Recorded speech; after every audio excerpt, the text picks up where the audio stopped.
I love propagating plants. I love getting free plants. I love doing whatever I need to get as many plants as I can. And this may be obvious to a lot of you, but I still want to share this with you because I think it's a cool story and it makes me happy. So when I come out to my garden, I weed it quite a bit, but there are times during the period where a lot's coming up, it's not all weeds.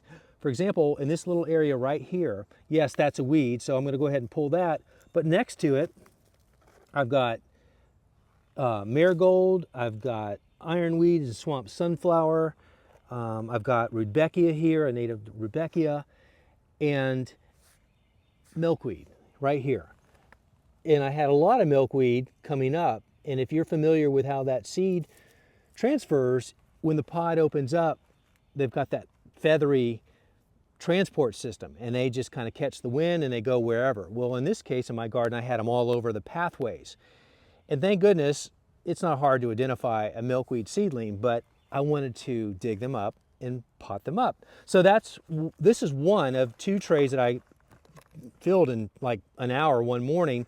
And now look at them, they look great. So I've got really 36 brand new milkweed that I can disperse throughout my garden. Just like these right here, these are products of transplants that I dug up in a pathway and put into the beds, and here they are. So free plants doing a lot of good, and I love having my milkweed and all the beneficial insects it attracts, and of course the monarch butterflies, that's what they're famous for.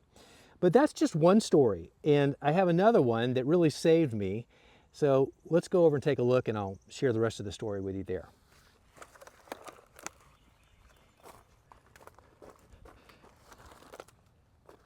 So here's the other part of the story. Just like the milkweed seedlings that randomly show up in the pathway and then digging them up, potting them up, and you have all those new plants. Well, these are dedicated beds for zinnias, but I hadn't gotten around to planting the seed. As easy as that is to do, I hadn't done it. Thankfully, zinnia seeds are very promiscuous and they germinate easily in pathways too.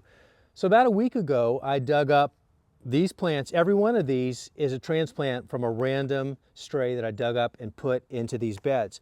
In short order, they look great.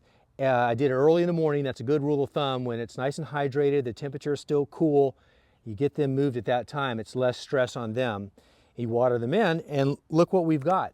So they're all looking really fantastic.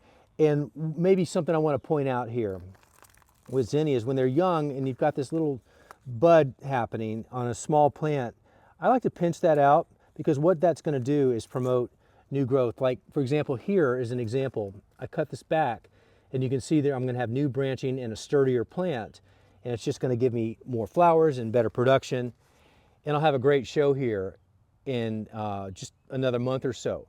But the good news is, because I didn't just assume they were weeds, learning to identify what seedlings look like is a great skill, and it will serve you well to increase the volume of plants in your garden.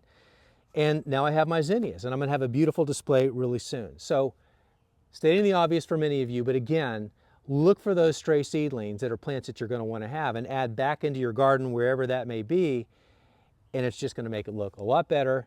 Plus, you're going to attract a lot more wildlife at the same time.